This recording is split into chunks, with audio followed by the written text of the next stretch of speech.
Barnaby Rudge, A Tale of the Riots of '80, by Charles Dickens.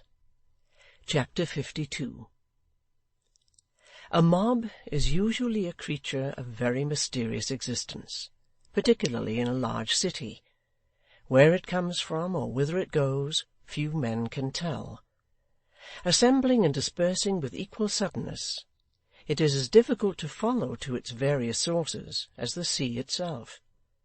Nor does the parallel stop here, for the ocean is not more fickle and uncertain, more terrible when roused, more unreasonable, or more cruel. The people who were boisterous at Westminster upon the Friday morning, and were eagerly bent upon the work of devastation in Duke Street and Warwick Street at night, were, in the mass, the same, allowing for the chance accessions of which any crowd is morally sure in a town where there must always be a large number of idle and profligate persons. One and the same mob was at both places. Yet they spread themselves in various directions when they dispersed in the afternoon, made no appointment for reassembling, had no definite purpose or design, and indeed, for anything they knew, were scattered beyond the hope of future union. At The Boot, which, as has been shown, was in a manner the headquarters of the rioters, there were not upon this Friday night a dozen people. Some slept in the stables and outhouses, some in the common room, some 2 or 3 in beds. The rest were in their usual homes or haunts. Perhaps not a score in all lay in the adjacent fields and lanes, and under haystacks, or near the warmth of brick kilns, who had not their accustomed place of rest beneath the open sky. As to the public ways within the town, they had their ordinary nightly occupants, and no others, the usual amount of vice and wretchedness, but no more. The experience of one evening, however, had taught the reckless leaders of disturbance that they had but to show themselves in the streets, to be immediately surrounded by materials which they could only have kept together when their aid was not required, at great risk, expense, and trouble. Once possessed of this secret, they were as confident as if 20,000 men, devoted to their will, had been encamped about them, and assumed a confidence which could not have been surpassed, though that had really been the case. All day Saturday they remained quiet.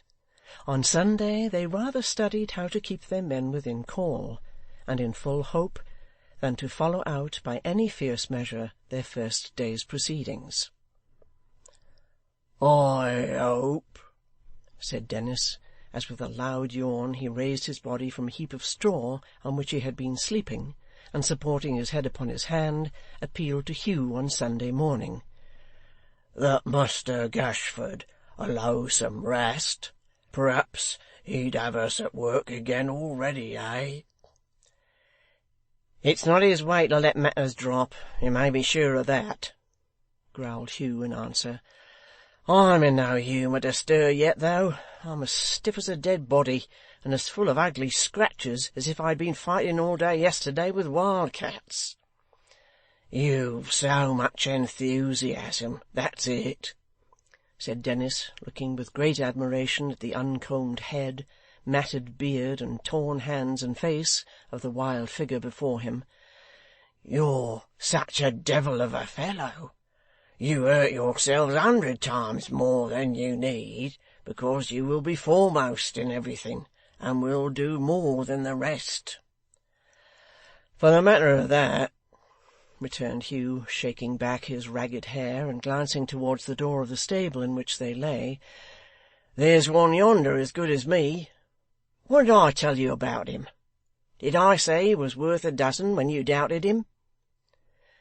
Mr Dennis rolled lazily over upon his breast, and resting his chin upon his hand in imitation of the attitude in which Hugh lay, said, as he too looked towards the door, "Ay, you knew him, brother, you knew him. But who'd suppose to look at that chap now, that he could be the man he is? Isn't it 1,000 cruel pities, brother, that instead of taking his natural rest, and qualifying himself for further exertions in this here honourable cause, he should be playing at soldiers like a boy, and his cleanliness too,' said Mr Dennis, who certainly had no reason to entertain a fellow feeling with anybody who was particular on that score. 'What weaknesses he's guilty of, with respect to his cleanliness. At 5 o'clock this morning, there he was at the pump, though anyone would think he had gone through enough, the day before yesterday, to be pretty fast asleep at that time. But no, when I woke for a minute or two, there he was at the pump, and if you'd seen him sticking them peacock's feathers into his hat when he'd done washing, I'm sorry he's such a imperfect character, but the best on us is incomplete in some point of view or another.' The subject of this dialogue, and of these concluding remarks, which were uttered in a tone of philosophical meditation, was, as the reader will have divined, no other than Barnaby, who, with his flag in hand, stood sentry in the little patch of sunlight at the distant door, or walked to and fro outside, singing softly to himself and keeping time to the music of some clear church bells. Whether he stood still, leaning with both hands on the flagstaff, or, bearing it upon his shoulder, paced slowly up and down, the careful arrangement of his poor dress, and his erect and lofty bearing, showed how high a sense he had of the great importance of his trust, and how happy and how proud it made him. To Hugh and his companion, who lay in a dark corner of the gloomy shed, he and the sunlight and the peaceful Sabbath sound to which he made response seemed like a bright picture framed by the door, and set off by the stable's blackness. The whole formed such a contrast to themselves, as they lay wallowing like some obscene animals in their squalor and wickedness on the 2 heaps of straw, that for a few moments they looked on without speaking, and felt almost ashamed. 'Ah!' said Hugh at length, carrying it off with a laugh. 'He's a rare fellow, is Barnaby, and can do more, with less rest, or meat or drink, than any of us. As to his soldiering, I put him on duty there.' 'Then there was a object in it, and a proper good un too, I'll be sworn,' retorted Dennis with a broad grin and an oath of the same quality. 'What was it, brother?' 'Why, you see,' said Hugh, crawling a little nearer to him, 'that our noble captain yonder came in yesterday morning rather the worse for liquor, and was, like you and me, ditto last night.'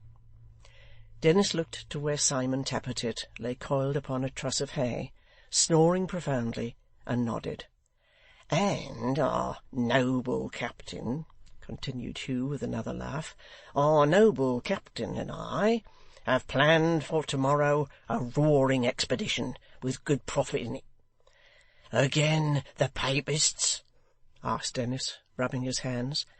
'Ay, against the Papists. Against one of 'em at least, that some of us, and I for one, owe a good heavy grudge to.' 'Not Muster Gashford's friend that he spoke to us about in my house, eh?' said Dennis, brimful of pleasant expectation. 'The same man,' said Hugh. 'That's your sort!' cried Mr Dennis, gaily shaking hands with him. 'That's the kind of game. Let's have revenges and injuries and all that, and we shall get on twice as fast. Now you talk indeed.' 'The captain,' added Hugh, 'has thoughts of carrying off a woman in the bustle, and and so have I.' Mr Dennis received this part of the scheme with a wry face, observing that as a general principle he objected to women altogether, as being unsafe and slippery persons, on whom there was no calculating with any certainty, and who were never in the same mind for 24 hours at a stretch. He might have expatiated on this suggestive theme at much greater length, but that it occurred to him to ask what connection existed between the proposed expedition and Barnaby's being posted at the stable door as sentry, to which Hugh cautiously replied in these words: 'Why, the people we mean to visit were friends of his once upon a time, and I know that much of him to feel pretty sure that if he thought we were going to do him any harm, he'd be no friend to our side, but would lend a ready hand to the other. So I've persuaded him, for I know him of old, that Lord George has picked him out to guard this place to-morrow while we're away, and that it's a great honour. And so he's on duty now, and as proud of it as if he was a general. What do you say to me for a careful man as well as a devil of a one?" Mr Dennis exhausted himself in compliments, and then added, "But about the expedition itself?" "About that," said Hugh, "you shall hear all particulars from me and the great captain conjointly and both together. For see, he's waking up. Rouse yourself, Lionheart. Put a good face upon it, and drink again. Another hair of the dog that bit you, captain. Call for drink. There's enough of gold and silver cups and candlesticks buried underneath my bed," he added, rolling back the straw and pointing to where the ground was newly turned, "to pay for it, if it was a score of casks full. Drink, captain." Mr Tappertit received these jovial promptings with a very bad grace, being much the worse, both in mind and body, for his 2 nights of debauch, and but indifferently able to stand upon his legs. With Hugh's assistance, however, he contrived to stagger to the pump, and having refreshed himself with an abundant draught of cold water, and a copious shower of the same refreshing liquid on his head and face, he ordered some rum and milk to be served, and upon that innocent beverage and some biscuits and cheese made a pretty hearty meal. That done, he disposed himself in an easy attitude on the ground beside his 2 companions, who were carousing after their own tastes, and proceeded to enlighten Mr Dennis in reference to tomorrow's project. That their conversation was an interesting one was rendered manifest by its length, and by the close attention of all 3. That it was not of an oppressively grave character, but was enlivened by various pleasantries arising out of the subject, was clear from their loud and frequent roars of laughter, which startled Barnaby on his post, and made him wonder at their levity. But he was not summoned to join them until they had eaten and drunk and slept and talked together for some hours, not, indeed, until the twilight, when they informed him that they were about to make a slight demonstration in the streets, just to keep the people's hands in, as it was Sunday night, and the public might otherwise be disappointed, and that he was free to accompany them if he would. Without the slightest preparation, saving that they carried clubs and wore the blue cockade, they sallied out into the streets, and, with no more settled design than that of doing as much mischief as they could, paraded them at random. Their numbers rapidly increasing, they soon divided into parties, and agreeing to meet by and by, in the fields near Welbeck Street, scoured the town in various directions. The largest body, and that which augmented with the greatest rapidity, was the one to which Hugh and Barnaby belonged. This took its way towards Moorfields, where there was a rich chapel, and in which neighbourhood several Catholic families were known to reside. Beginning with the private houses so occupied, they broke open the doors and windows, and while they destroyed the furniture, and left but the bare walls, made a sharp search for tools and engines of destruction, such as hammers, pokers, axes, saws, and such like instruments. Many of the rioters made belts of cord, of handkerchiefs, or any material they found at hand, and wore these weapons as openly as pioneers upon a field day. There was not the least disguise or concealment. Indeed, on this night, very little excitement or hurry. From the chapels they tore down and took away the very altars, benches, pulpits, pews, and flooring. From the dwelling-houses, the very wainscoting and stairs. This Sunday evening's recreation they pursued like mere workmen who had a certain task to do, and did it. 50 resolute men might have turned them at any moment. A single company of soldiers could have scattered them like dust.